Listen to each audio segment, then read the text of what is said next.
In this video, we'll show you how to install SPSS for free on your computer legally. The first thing we need to do is visit the official IBM SPSS Statistics website. I'll leave the relevant link in the video description so you can access it quickly and safely. Once we're there, we'll look for the SPSS download or free trial option. IBM may offer a trial period or educational access depending on your situation and the options available in your region.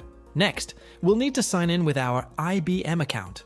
If you don't have one yet, you can create an account by following the steps shown on the screen. Once we're signed in, we'll select the appropriate version of SPSS Statistics for our operating system and start downloading the installer. When the download is complete, we'll open the file. If Windows asks for permission to make changes to the device, we'll click Yes to continue. Once the installation is complete, we'll open IBM SPSS Statistics for the first time.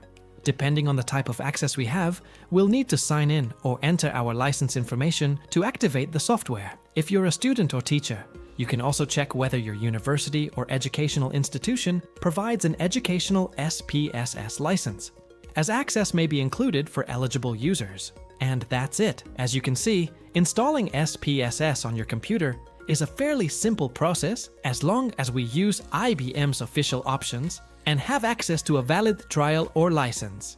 If you found this video helpful, don't forget to subscribe to the channel and leave a like for more step-by-step tutorials. Bye, listo. Como has podido ver, instalar SPSS en el ordenador es un proceso bastante sencillo, siempre que utilicemos las opciones oficiales de IBM, y dejar tu like para más tutoriales explicados paso a paso.